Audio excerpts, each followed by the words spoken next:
Great. Hi, everyone. I'm Lizzie. If you've been in one of my presentations before, welcome back. I'm one of the dietitians here with Pro Healthcare, based out of Oconomowoc and Waukesha, and kind of work all over the place in outpatient and um, oncology as well in some of our clinics. So I always enjoy presenting on different topics to the group here. Like Ashley said, if you guys have any questions, please feel free to drop them in the chat, especially today. I feel like this was one where I definitely tried to hone the conversation or the presentation topics towards things that I've heard my own outpatients talk about in the clinic and different questions that I get most frequently about healthy eating and weight loss, weight management, and just general food groups and things like that. So hopefully we can answer all the questions and kind of get through all the slides today. So um, when I was thinking of these questions, I definitely don't want anybody to feel silly for having any questions related to nutrition because, there's just so many misconceptions out there. There's so much information. And I challenge you to kind of think about, have you ever read something on the internet or heard something on the news where you kind of had you scratch in your head, "Oh, wait, I thought that was healthy." Or I hear that all the time. I was doing this because somebody told me that was healthy, and then I heard that it really wasn't good for me to be doing that. I heard coconut oil was healthy, but now it's not. I heard, this certain food was not good for me, but now it is. And unfortunately, there's always so much news, so many news stories out there, and in my opinion, my professional opinion, I should say, based on everything that I've read, nutrition science doesn't change that quickly, where we should be shifting our diets all the time to kind of be following along with what the news is out there and what the new information is. A lot of times I say there's no one size fits all way to eating. So even though you might hear something works for somebody or something's healthy, we always have to kind of take it with a grain of salt. The tried and true methods for healthy eating don't change that quickly from day to day. And so if you hear something that sounds a little bit too good to be true or a little bit sensationalized, it probably is. So we're going to kind of go through some of the most common comments that we hear as dietitians regarding healthy eating and nutrition. But again, this is so common. Even as a dietitian, sometimes I'm like, oh, wait, where did that come from? Where did that information come from? So these are the most common ones that I hear, and kind of I try to really generalize them to make them very broad. So food has maybe number one, fruit has too much sugar. Number two is low carb diets. There's always information on low carb diets, but specifically that they're better for weight loss or weight management. Small meals help boost your metabolism. So everybody should be eating small, frequent meals, like 6 meals a day. Number four, you shouldn't eat after 7 p.m. And number five, snacking is bad for you. I shouldn't be snacking. So we'll start with number one. This picture just makes me crave fruit. So I hope I'm not making anybody hungry snack time over here. Um, Number one is fruit has too much sugar, and I kind of pose all of these as a question. Fruit definitely has what we call natural sugar, fructose, right?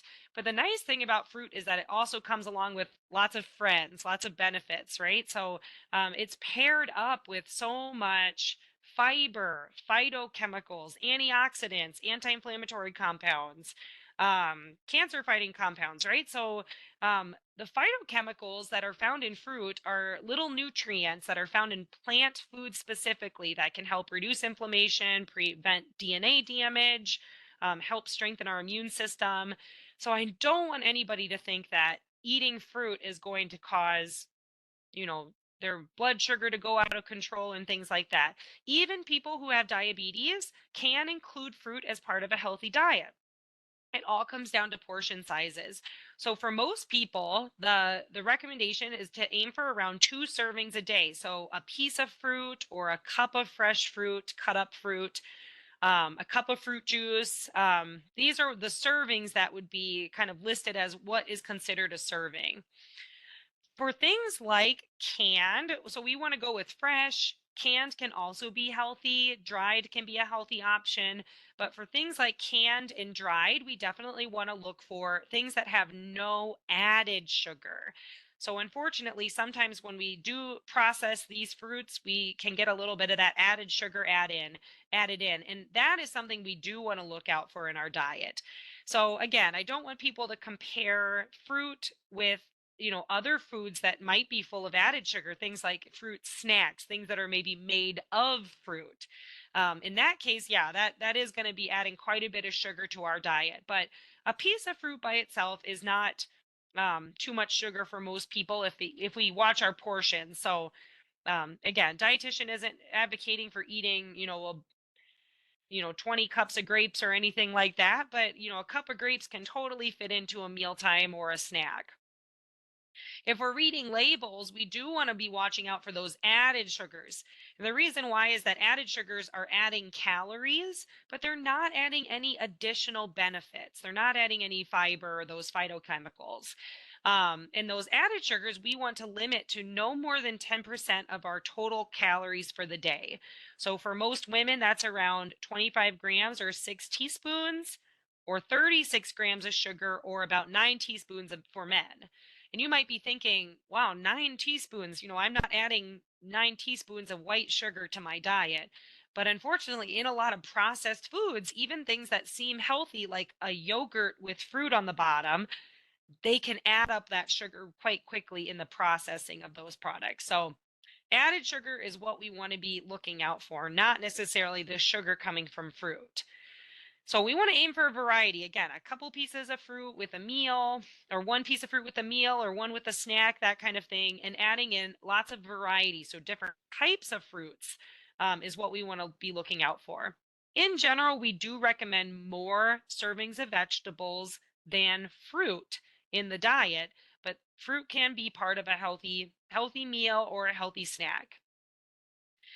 I'm kind of going into some other misconceptions here, or kind of commonly heard things. Again, fresh, frozen, dried, canned can all provide really nice nutrients and be part of a healthy diet. So the one thing we do want to look out for is if we do, now again, this is going away from fruits, but if we do canned vegetables, doing no salt added, or frozen vegetables without any sauces. But fruit that's frozen tends to be frozen when it is at its peak ripeness. So right when that fruit is ripe, we pick it and it's frozen, flash frozen. It still retains a lot of really good nutrition. So frozen fruits can be a great way to add them in to like your oatmeal, or I like to thaw them out and just throw them on yogurt, or you can throw them into smoothies. Um, when it comes to things like organic, this is a personal preference. I oftentimes tell patients, our organics are more expensive. So if the price is keeping you from buying so many, we'd rather people eat more fruits and vegetables than be kind of hindered by the price point. So it's a personal preference, I would say, for organics. Even conventional fruits and vegetables still have a lot of good nutrition. So if you would like to buy organic, that is totally fine. There may be some nutritional differences, but you're still getting lots of good nutrition from those conventional fruits and vegetables. So again, um, a variety is good. Aim for that variety. Aim for a couple pieces throughout the day, or a couple cups. But we don't need to necessarily be thinking about limiting because of that sugar content.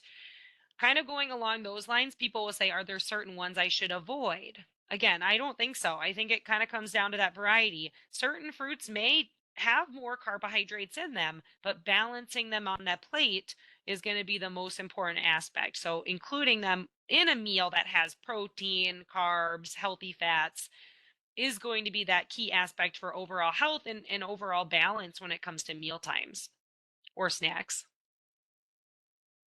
Okay, we're moving on. We're moving along here. If anybody has questions about fruits or comments, please drop them in the chat. I don't see any yet. The next one we'll go into is low carb diets. And this is quite often I will get comments from patients or questions about low carbohydrate diets. And are they best for weight loss? So the research shows us that in the short term, when we compare low carbohydrate diets with low fat diets, low carbohydrates are more effective for weight loss in the short term. So a low carbohydrate diet is considered either less than 60 grams, which is very low carbohydrate. If you think about the fact that one banana has about probably around 20 to 30 grams, depending on the size of carbohydrates, those very low carbohydrate diets are very limited, right? In terms of how many, again, going back to the 2 pieces of fruit, you might be kind of reaching that max if you eat 2 extra big bananas and a piece of bread. And then all the way up to 130 grams.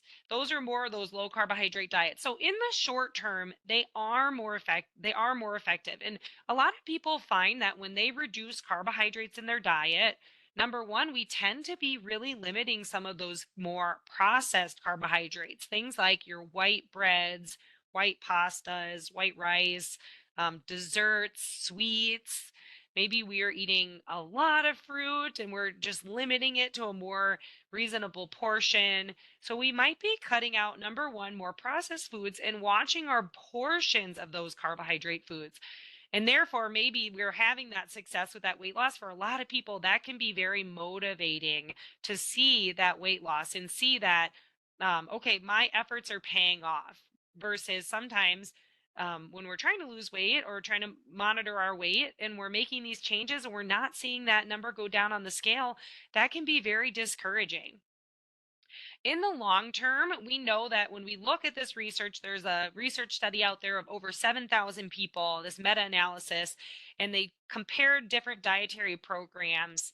And we looked at overall, when we compared the different programs, low carb, low fat, all the diet programs resulted in significant weight loss as long as they were in a calorie deficit, as long as we were eating fewer calories than our bodies require.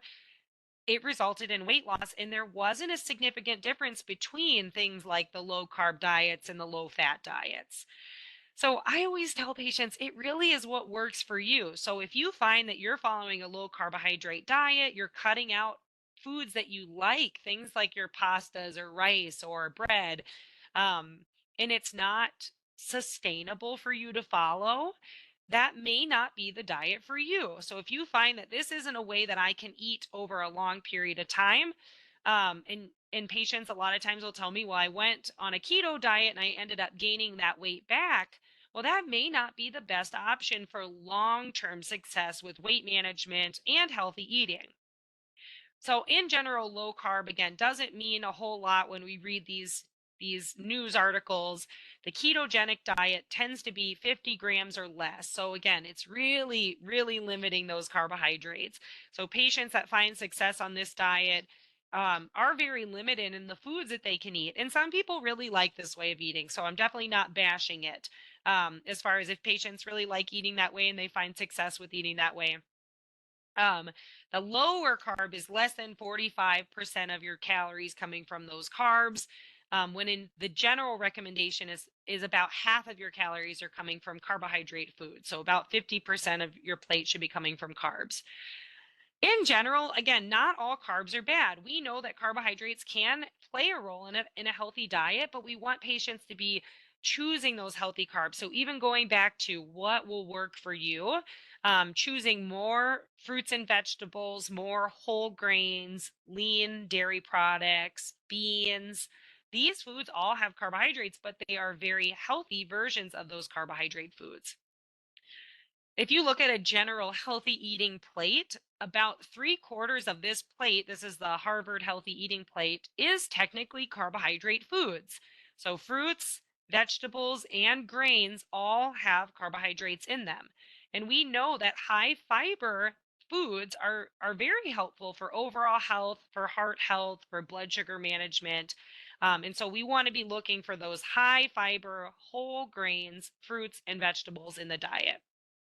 So again, about 3/4 of that recommended plate tends to be carbohydrates. So if we slash out the grains, we are really reducing the fruits. It doesn't leave us with a lot of vegetables and variety with the vegetables and proteins that we can get on those plates. So again, looking at that overall sustainability. If patients are looking to make that swap towards healthier versions of things like the grains, we want to be choosing those whole grains. So even a swap for like your white pasta towards your whole grain pasta, 100% whole grain bread, or choosing again the least processed version is going to be like the individual grain like oatmeal or quinoa or wheat berries, right? There's very minimal processing there, and adding those into your diet is going to add a lot more fiber, a lot more nutrients. So we know from research about whole grains that that high fiber diet can have great benefits on things like your gut health, keeping your bowels regular, which I know is always important for dietitians, helping improve our cholesterol levels. So when we add in all the high fiber foods from those grains, it can help improve our cholesterol, improve our heart health. And for a lot of patients who are looking to improve their blood sugar and their energy levels, choosing high fiber versions of those grains is going to be very helpful for managing blood sugar. So again, is low carb good for everyone? I would say not necessarily. For many people, it can be helpful in the short term, but over a year, 2 years, 3 years, what does that look like for adding in more variety to your diet? Is this something that's going to be sustainable in the long run? I did add in a recipe here. If people have the slides, you can certainly try out this recipe just because it's one of my favorite ways to use a whole grain and a lot of really good veggies, especially in the summer. It includes things like beans, which is also a carbohydrate rich protein food. So I looked up the nutrition facts for this. One little side of this has about 25 grams of carbs. So again, if we're kind of looking at even a very low carb diet, we're kind of over halfway there just from one little side of this, but it also has over 5 grams of fiber in it per serving. So just something to keep in mind, that fiber is so important, that variety, all that good color we'd be missing out on if we were cutting down on those carbohydrates. Kind of going back to just in general fruits and vegetables. Fruits and vegetables are also carbohydrate foods, so that's really important to keep in mind. Again, those fruits are going to have a lot more carbohydrate in them than vegetables, so we do recommend eating more vegetables than fruit. Even if we go back to that healthy eating plate, you'll see half that plate is fruits and vegetables, but a bigger portion is those vegetables. So if we can get more of that color on the plate, that's going to be the goal. We already talked about all the good benefits of eating more fruits and vegetables. One thing for weight management, we know that eating high fruit and vegetable content is going to give you a lot of those nutrients, but also it has a lot of more water content in addition to that fiber content. So lots of fruits and vegetables, you're eating a lot of fluid and fiber, which is a lot for a lot of people helping with that satiety. So helping keep us fuller for longer, which can be very helpful for patients who want to look for that weight management aspect of things.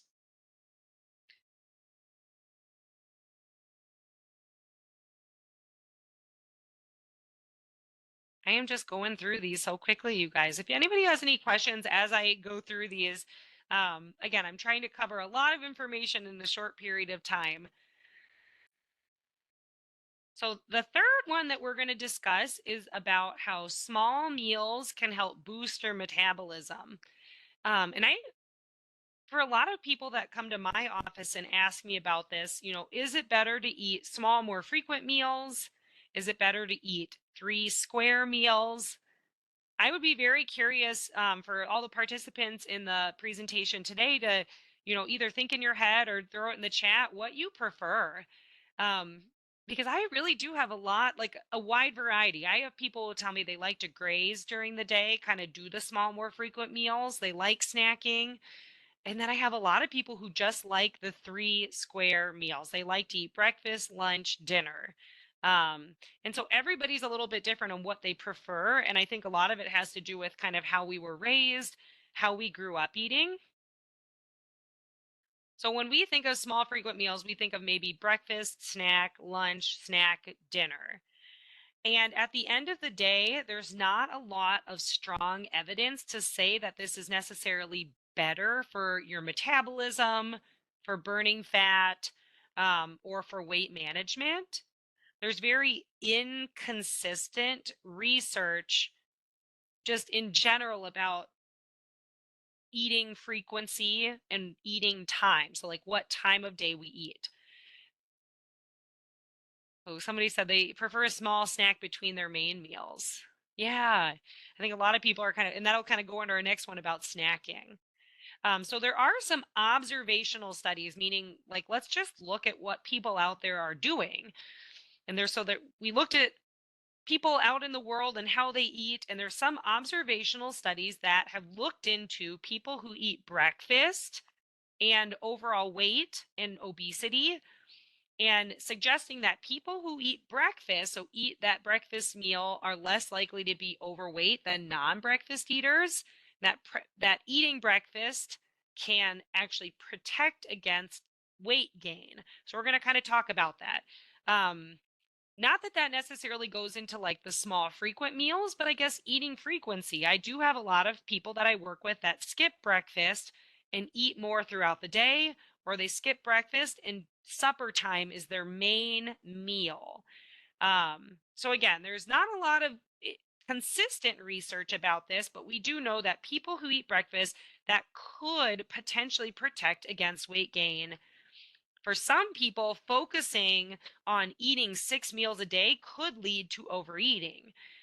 So maybe we're not necessarily eating those smaller meals, and we're just adding in these snacks throughout the day, and that's just boosting our calorie intake. So over time, that may not lead to weight loss.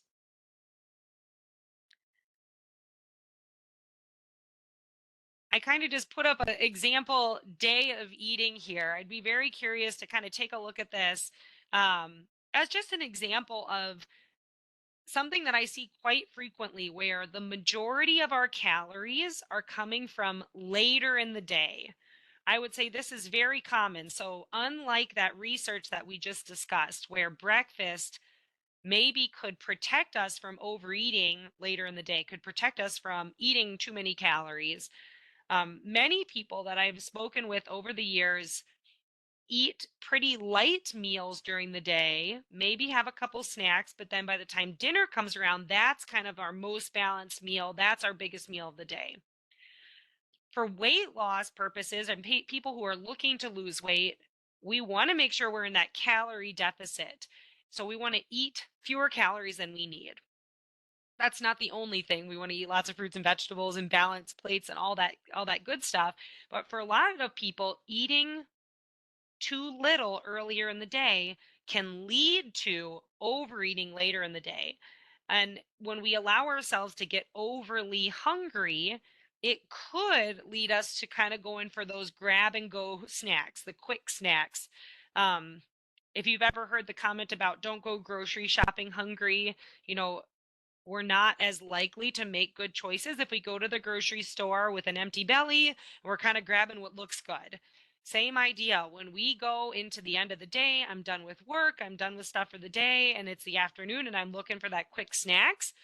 We are more likely to grab those snacks that are those sweets, those higher calorie foods versus, sitting down and saying, "Yeah, let me chop up those carrots, let me wash those carrots." So this kind of leads into our next one. So we're talking a lot about eating inconsistent meals during the day could be potentially leading to more snacking, especially before dinner, after dinner, bedtime snacks, that kind of thing. Or it could lead people to kind of, like you said, like some people said they're mostly grazers. There's definitely nothing wrong with eating small, frequent meals, but that portion control becomes so important. So I've worked with a lot of people over the years where we're really working on not just grabbing a handful here and a handful there. Even those little handfuls, even of those healthy foods, can certainly add up those calories throughout the day and lead us to not necessarily meeting our nutrition goals.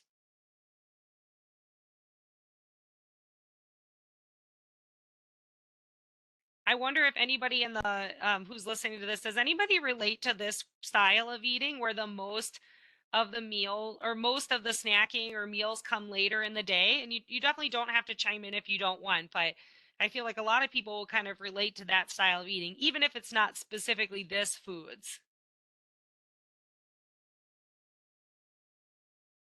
Oh, somebody's commenting on doing lots of water, lots of, it sounds like a piece of fruit, lunch, and then more like portioned out snacks, um, kind of planned out snacks. And that's kind of what we're going for here, is that for some people, doing the small frequent meals, as long as those meals and snacks are planned out, can be very helpful.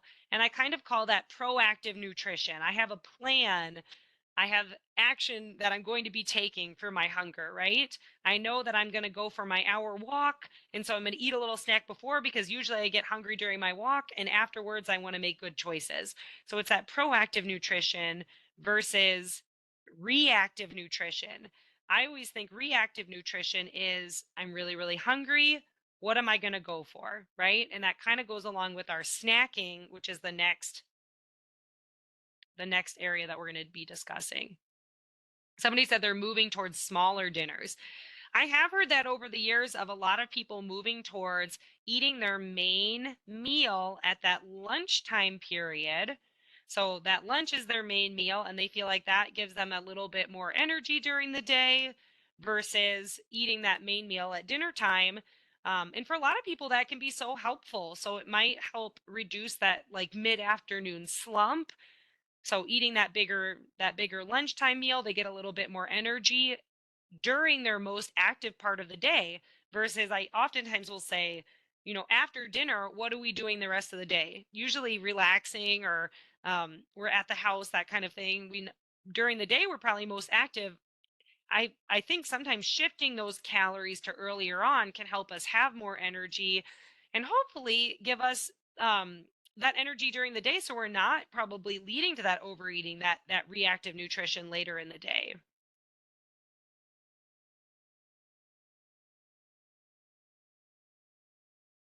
Oh, somebody's talking about maybe having like a window of eating. Um and I think I did I think I have one little aspect about um intermittent fasting. There is some research about intermittent fasting out there. And I thought maybe that would be kind of a jump off point too. Of, it's not necessarily that snacking is bad for you, which we're going to go into, but a lot of us tend to, after a certain time, we're not necessarily going towards those healthy snacks. And so for a lot of people, giving themselves, an eating window can be very helpful for helping manage their calorie intake. So somebody just shared a personal experience that, um, sorry everyone, I'm in the hospital right now, so maybe you can't hear it, but there's a first responder alert. Anyway, sorry if it's super loud on your end or you can't hear it maybe.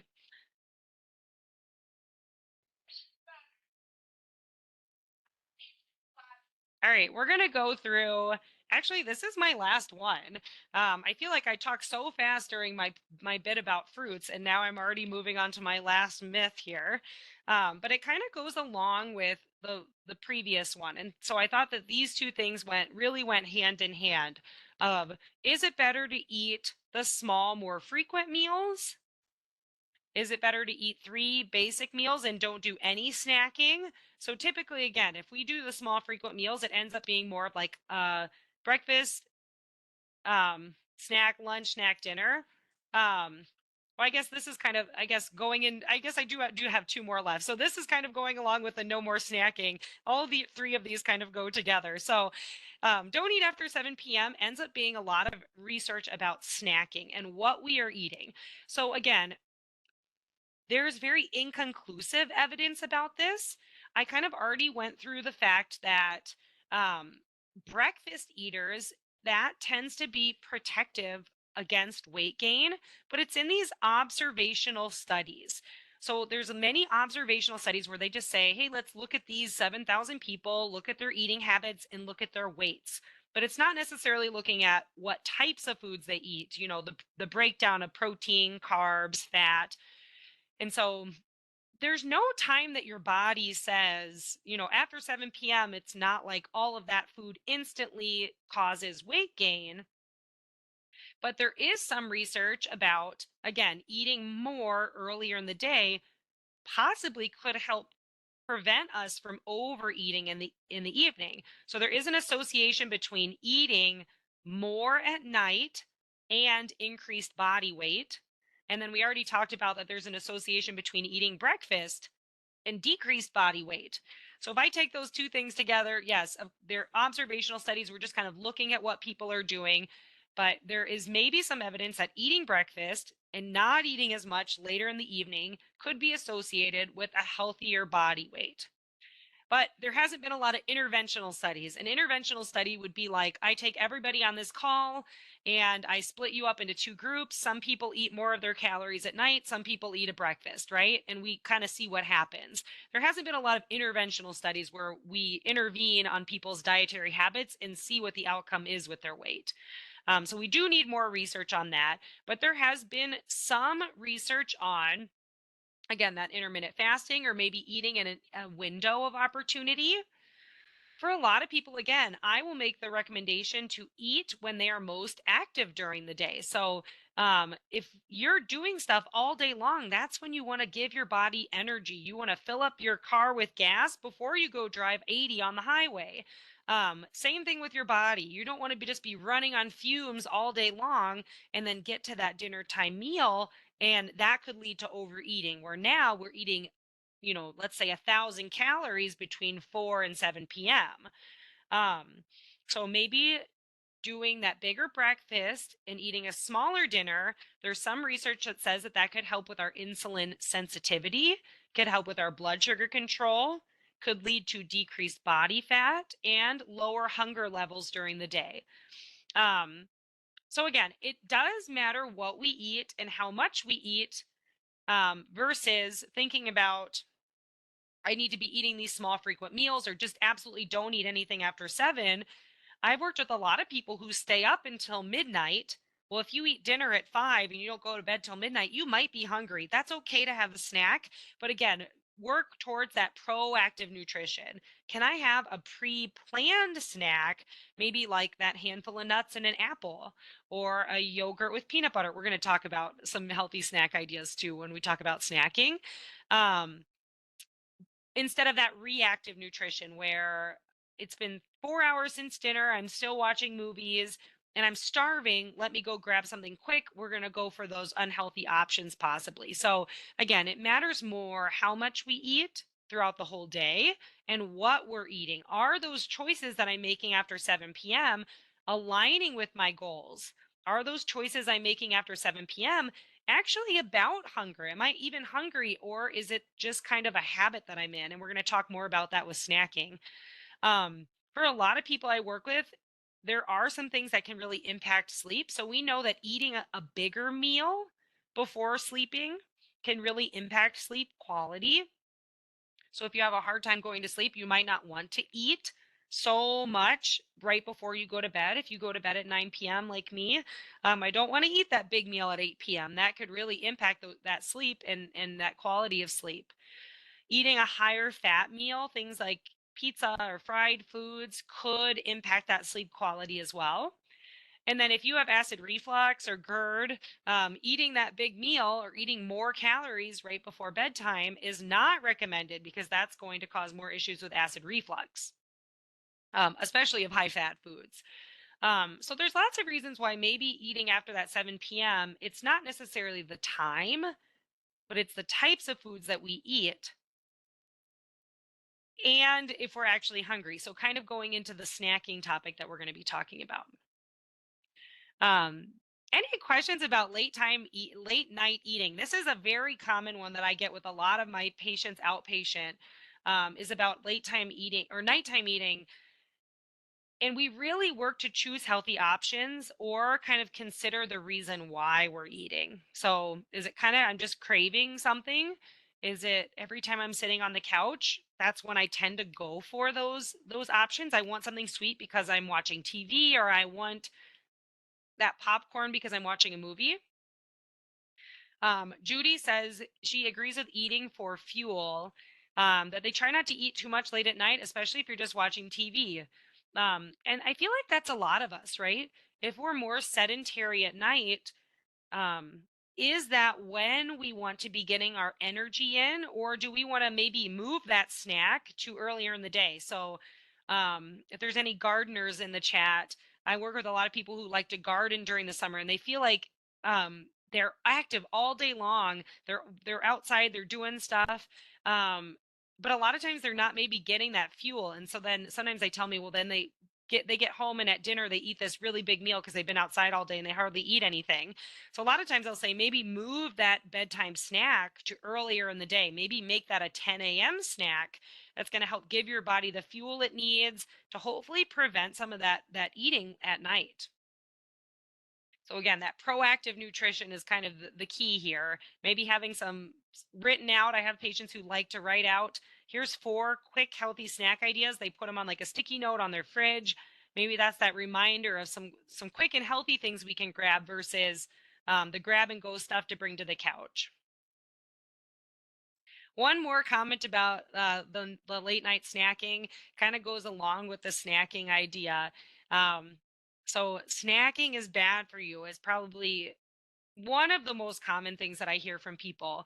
And a lot of times, I think when I ask my patients in my office in the clinic, what do you like for snacks? They'll say things like, oh, I don't eat chips, or I'm not a big fan of candy, right? That's immediately where our brain goes when we start thinking about snacks.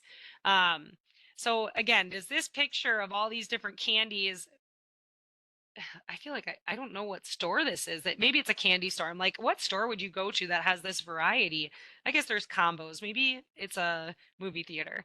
A lot of times I try to imagine it's not necessarily that snacks are bad for us, but it's that a lot of us consider snacks as treats or bad for you foods versus thinking of snacks more like mini meals, thinking of snacks more like an opportunity to add nutrition to my day. So even going back to like fruit can make a great snack. But a lot of times I'll say take a fruit or a vegetable and pair it up with a protein food or a healthy fat. So like take that piece of fruit, that banana, and add that peanut butter. That's going to be a lot better for satiety, keep you fuller for longer. It's going to add that little bit of protein to your day. And so a lot of times we're thinking of snacks as I'm kind of hungry. My next meal isn't for 2 hours. I need something that's going to hold me over for that whole 2 hours. A piece of fruit by itself or a vegetable by itself probably is not going to hold you over for very long. So those are really good snacks if you're going to go to brunch in an hour, you should have like a banana or an apple because you're going to be hungry again in an hour. But if you pair up that banana or apple with some kind of protein, which we'll talk a little bit more about some ideas, that's going to be a lot better, more of like a mini meals. That's going to hold you over for 2, 3 hours. So again, it's not that snacking is bad for us. It's that we are thinking of these snacks more like treats. So again, chips, they're not going to hold us over for very long. Candy, not going to hold us over. So thinking of these treats versus an actual snack, a way to hold me over for a couple hours and a way to add some nutrition to my day. I can add in some fiber, I can add in some protein. The frequency of snacks matters too. So I sometimes run into, or oftentimes run into with patients where they eat, they're maybe working on their weight management and we're eating really small meals, but then we're kind of going for these snacks all day long because the meals are just too small. We're trying to cut down too much. And so we're maybe eating snacks every hour or 2 hours versus like somebody was mentioning, like breakfast, snack, lunch, snack, dinner. That's a lot more kind of controlled. Um, so practicing mindfulness can be very, very helpful. And sometimes with late night eating, this is where we need to go of kind of thinking about, is this emotional hunger or physical hunger? Am I eating out of hunger? Like my stomach's growling, I haven't eaten in 2 or 3 hours, or am I eating out of habit? Where I go to that couch and I start watching TV and I go grab that bag of chips. Sometimes it's that why I'm eating. Sometimes we have to practice that mindfulness where we talk a lot about this in the clinic where I say, can we bring those snacks to the table, put them in a bowl? Oftentimes just using a bowl or a cup. I had somebody recently that I worked with that had like a great little bowl that they like to use for their snacks. And so it really helped with that overall portion control when it came to snacking. So bringing that bag over to the couch or just kind of eating at the countertop and chunking off the cheese, that's an invitation to probably eat a little bit too much when it comes to snacks. It's an invitation to eat as much as we want versus putting those things physically into like a little bowl or a plate. It's that visual of eating this satisfying snack that can really help with portion control. So it's kind of more of that grazing during the day that can kind of lead to some issues versus eating satisfying meals and eating satisfying snacks that add nutrition to your day. Does anybody have, I know I sent out the slides, but does anybody have a favorite healthy snack idea or something that they've swapped out to help with snacking? If you want to share, you can maybe add it in the chat. I'll add my favorite one. Um, I'll add it to the chat too, but I really like Greek yogurt and berries. You could also add like any nuts in there or a little bit of like granola. I think that I'm a sweet person, so that really helps with that.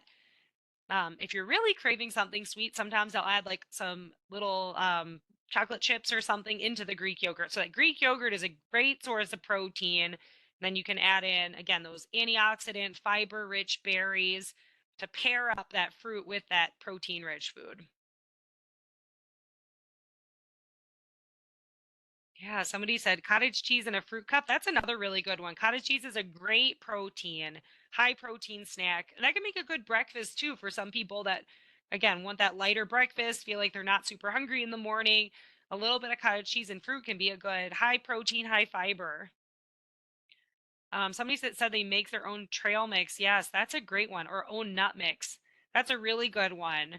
So nuts can be a really good plant protein and good high fiber option.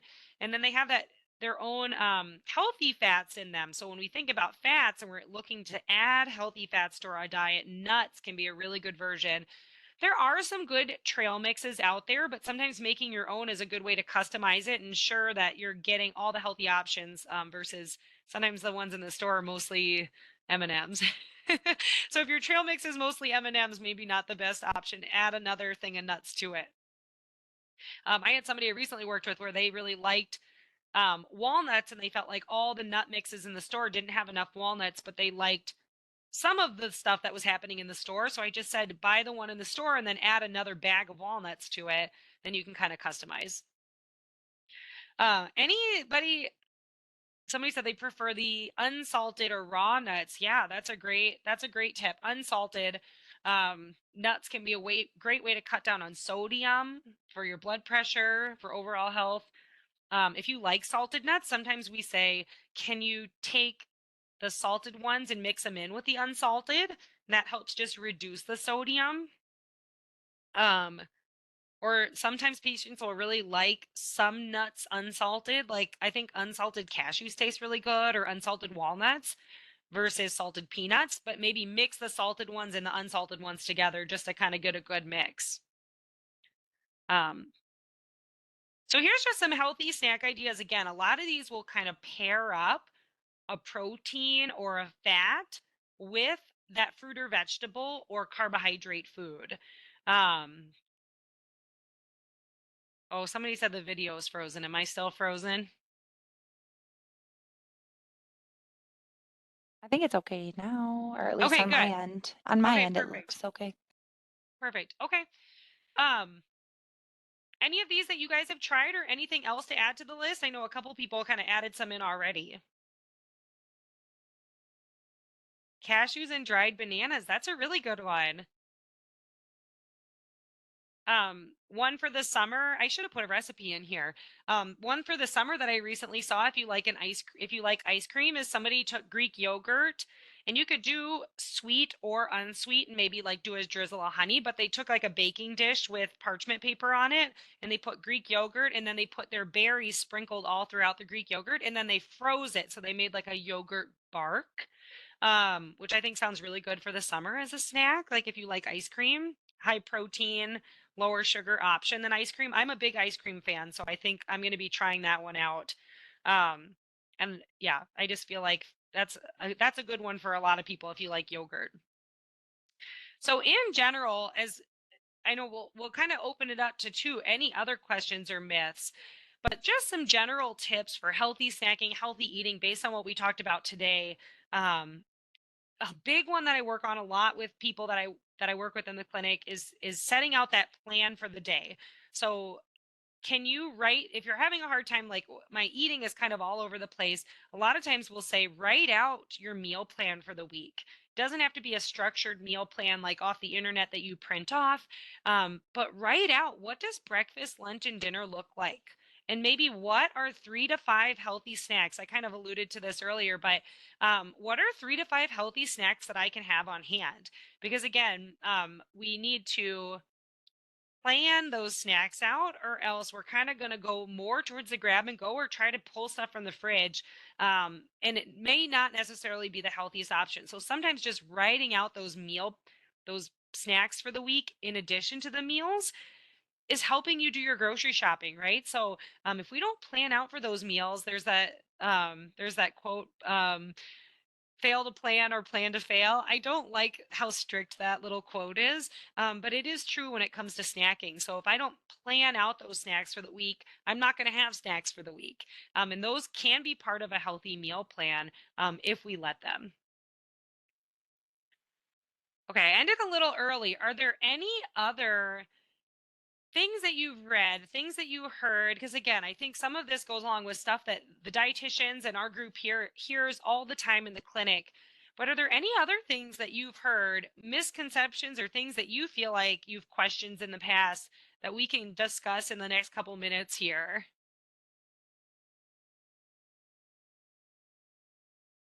Oh, somebody said celery with peanut butter or celery with pimento cheese spread. Yes. Pimento cheese is like my mother's favorite thing to make. We never make it. We just get it from her if she makes it. It's kind of a fun little spread to have. But yes, we love celery with peanut butter. I like putting raisins on it too. It's like something from childhood, but something about it. Ants on a log.